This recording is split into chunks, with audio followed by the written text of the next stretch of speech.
Welcome to wishful ಅಡುಗೆ ಮನೆ. ನೋಡಿ, ಇವತ್ತು ಹಸಿ ಬಟಾಣಿ ಮತ್ತು ಒಂದು ರವೆಯಿಂದ ಸೂಪರಾಗಿರೋ ರೆಸಿಪಿ ಮಾಡ್ಬೋದು. ತುಂಬಾ ಸುಲಭವಾಗಿ ಮಾಡ್ಕೊಬೋದು, ತುಂಬ ಟೇಸ್ಟಿಯಾಗಿ ಕೂಡ ಇರುತ್ತೆ. ಹೇಗೆ ಮಾಡೋದು ಅಂತ ನೋಡೋಣ ಬನ್ನಿ. ನೋಡಿ, ನಾವಿಲ್ಲಿ ಒಂದು ಪ್ಯಾನ್ನ ತೊಗೊಂಡಿದ್ದೀವಿ. ಅದಕ್ಕೇ ನಾವು ನೀರನ್ನು ಹಾಕ್ಕೋಬೇಕು. ಇವಾಗ ನಾವು 3 ಕಪ್ಪು ನೀರನ್ನು ಹಾಕೋಣ. ನೋಡಿ, ಈ ಥರ 3 ಕಪ್ಪನ್ನು ಹಾಕ್ಕೊಳ್ತಾ ಇದ್ದೀನಿ. ಇವಾಗ ಸ್ಟವನ್ನು ಆನ್ ಮಾಡ್ಕೋಬೇಕು. ನೋಡಿ, 3 ಕಪ್ ನೀರು ಹಾಕಿ ಸ್ಟವನ್ನು ಆನ್ ಮಾಡಿದ್ದೀನಿ. ನಾನು ಇದಕ್ಕೆ ಸ್ವಲ್ಪನೇ ಉಪ್ಪನ್ನು ಸೇರಿಸ್ಕೊಳ್ತಾ ಇದ್ದೀನಿ, ಜಾಸ್ತಿ ಉಪ್ಪು ಸೇರಿಸ್ಕೊತಾ ಇಲ್ಲ. ನೋಡಿ, ಇದು ಉಪ್ಪು ಹಾಕಿದ್ಮೇಲೆ ಇದು ಚೆನ್ನಾಗಿ ಕುದಿ ಬರಲಿ.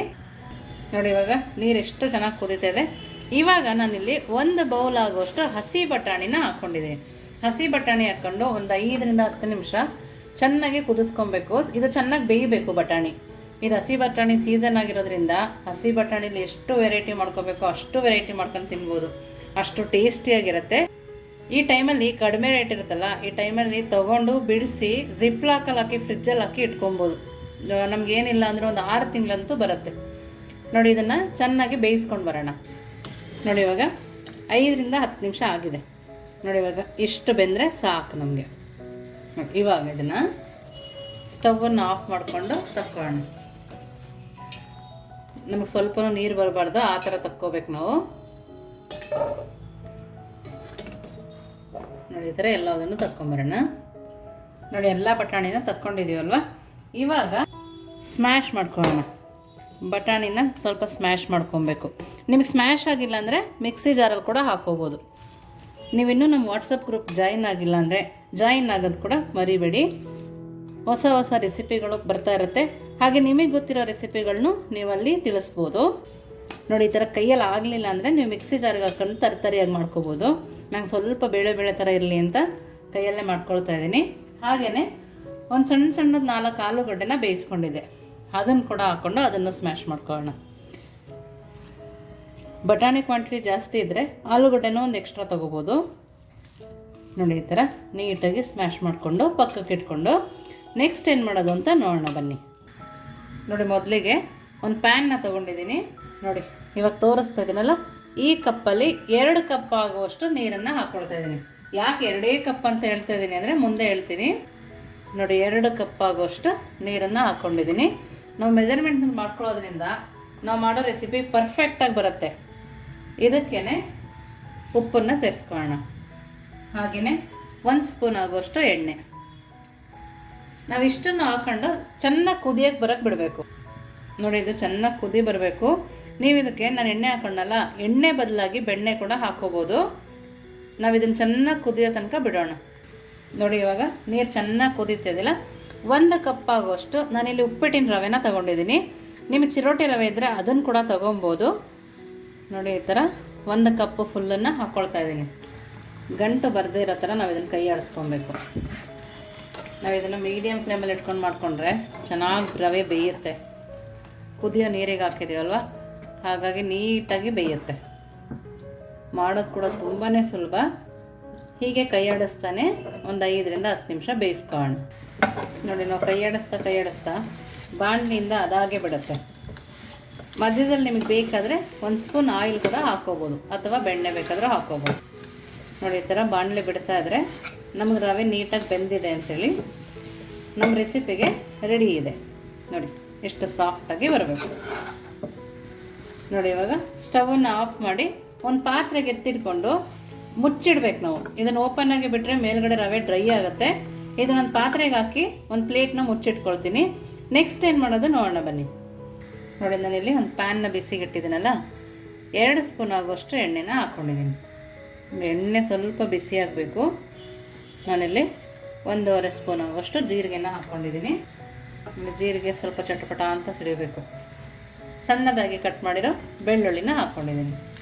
ಹಾಗೆಯೇ ಸಣ್ಣದಾಗಿ ಕಟ್ ಮಾಡಿರೋ ಹಸಿಮೆಣಸಿನ್ಕಾಯಿ ನಿಮ್ಮ ಖಾರಕ್ಕೆ ಅನುಗುಣವಾಗಿ ಸೇರಿಸ್ಕೋಬೋದು. ನೋಡಿ, ಹಾಗೆಯೇ 2 ಈರುಳ್ಳಿನ ಕಟ್ ಮಾಡ್ಕೊಂಡಿದ್ದೆ, ಸಣ್ಣದಾಗಿ ಕಟ್ ಮಾಡ್ಕೊಂಡಿರಬೇಕು. ನೋಡಿ, ಅದನ್ನು ಕೂಡ ಇವಾಗ ಸೇರಿಸ್ಕೊಂಡಿದ್ದೀನಿ. ಮೀಡಿಯಮ್ ಫ್ಲೇಮಲ್ಲಿ ಇಟ್ಕೊಂಡು ಈರುಳ್ಳಿ ಹಸಿ ವಾಸನೆ ಹೋಗೋ ತನಕ ಫ್ರೈ ಮಾಡ್ಕೊಬೇಕು. ನಮ್ಗೆ ಈರುಳ್ಳಿ ಕೆಂಪಗಾಗಬೇಕು ಆ ಥರ ಏನಿಲ್ಲ, ಹಸಿ ವಾಸನೆ ಹೋದರೆ ಸಾಕಾಗುತ್ತೆ. ನೋಡಿ, ಈರುಳ್ಳಿ ಚೆನ್ನಾಗಿ ಬೇಯಬೇಕು. ನಾವು ಆಚೆಯಿಂದ ಬಂದಾಗ ಯಾರಾದರೂ ಈ ಥರ ಬಿಸಿಯಾಗಿ ಮಾಡಿಕೊಟ್ರೆ ಎಷ್ಟು ಖುಷಿಯಾಗುತ್ತಲ್ಲ. ನಿಮಗೆ ಈಗ ಅನಿಸುತ್ತೆ ಅಂತ ಕಮೆಂಟ್ ಮೂಲಕ ತಿಳಿಸೋದನ್ನು ಮರಿಬೇಡಿ. ನೋಡಿ, ಈರುಳ್ಳಿ ಬೆಂದಾಗಿದೆ. ನಾನಿಲ್ಲಿ ಸ್ವಲ್ಪನೇ ಶುಂಠಿ ಬೆಳ್ಳುಳ್ಳಿ ಪೇಸ್ಟ್ನ ಹಾಕ್ಕೊಂಡಿದ್ದೀನಿ. ಬೆಳ್ಳುಳ್ಳಿನ ಸಣ್ಣದಾಗಿ ಕಟ್ ಮಾಡಿ ಕೂಡ ಹಾಕ್ಕೊಂಡಿದ್ದೀನಿ. ಹಾಗೆಯೇ ಸ್ವಲ್ಪ ಶುಂಠಿ ಬೆಳ್ಳುಳ್ಳಿ ಪೇಸ್ಟನ್ನು ಹಾಕ್ಕೊಂಡಿದ್ದೀನಿ. ನಿಮಗೆ ಆ ಥರ ಬೇಡ ಅಂದರೆ ಶುಂಠಿನ ನೀವು ಕಟ್ ಮಾಡಿ ಕೂಡ ಹಾಕ್ಕೋಬೋದು. ಸಣ್ಣದಾಗಿ ಕಟ್ ಮಾಡಿ ಹಾಕ್ಕೊಂಡ್ರೆ ಅದು ಕೂಡ ತುಂಬ ಚೆನ್ನಾಗಿರುತ್ತೆ. ನೋಡಿ, ಈ ಥರ ಶುಂಠಿ ಬೆಳ್ಳುಳ್ಳಿದ ಹಸಿ ವಾಸನೆ ಕೂಡ ಹೋಗಬೇಕು.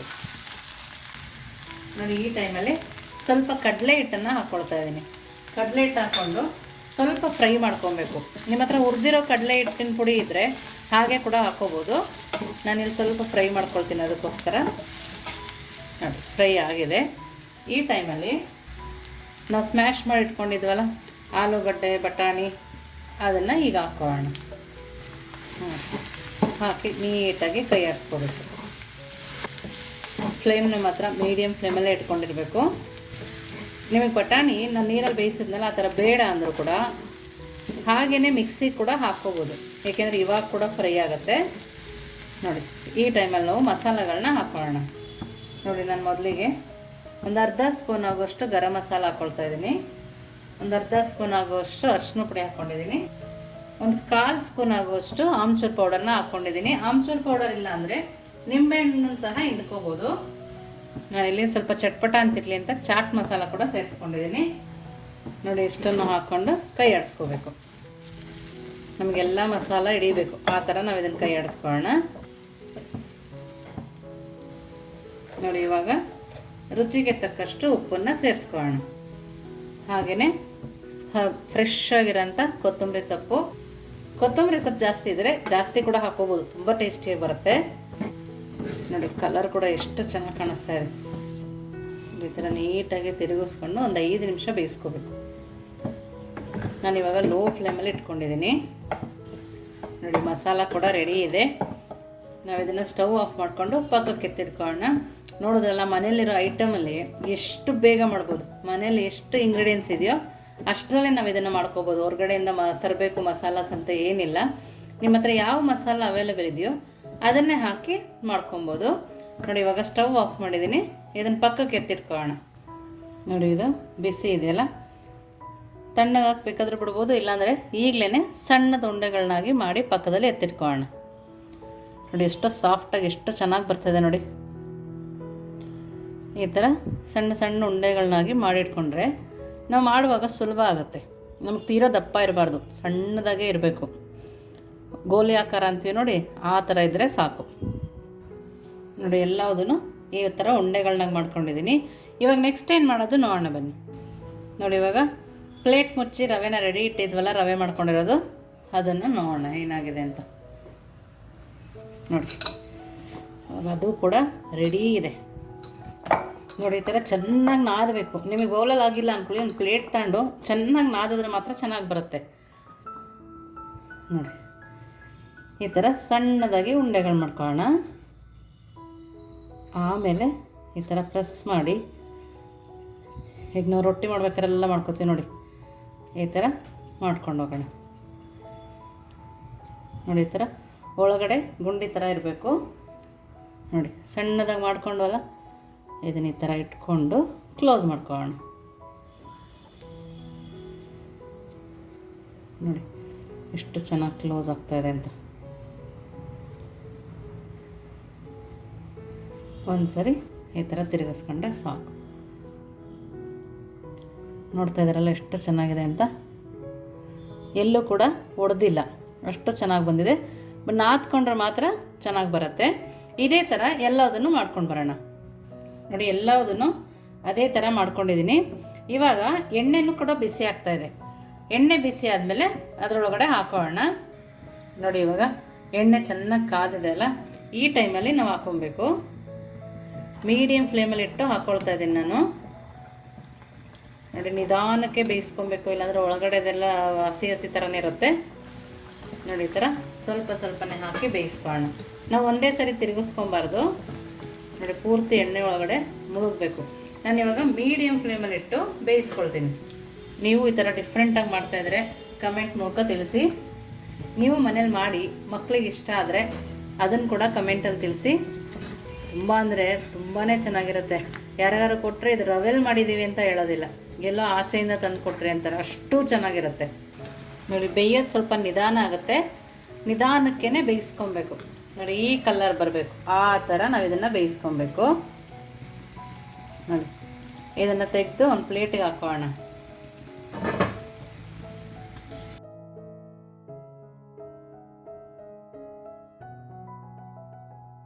ನೋಡಿ ಪ್ಲೇಟ್ ಕೂಡ ರೆಡಿ ಇದೆ.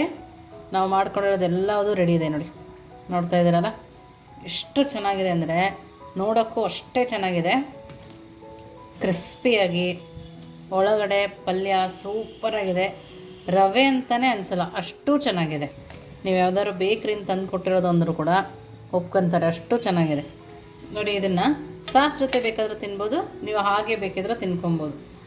ನೋಡಿ ಎಷ್ಟು ಕ್ರಿಸ್ಪಿಯಾಗಿದೆ ಅಂತ ತೋರಿಸ್ತೀನಿ. ನೋಡಿ ತುಂಬ ಚೆನ್ನಾಗಿ ಬಂದಿದೆ. ನೋಡಿ ಒಳಗಡೆ ಪಲ್ಯ ಕೂಡ ಎಷ್ಟು ಹದವಾಗಿದೆ. ನೋಡಿ ಬಿಸಿ ಬಿಸಿಯಾಗಿ ತಿಂತಾಯಿದ್ರೆ 1, 2, 3 ಅಂತ ತಿಂತಾನೇ ಇರ್ತಾರೆ, ಅಷ್ಟು ಚೆನ್ನಾಗಿದೆ. ಸಾಸ್ ಜೊತೆ ಹೇಗಿದೆ ನೋಡೋಣ.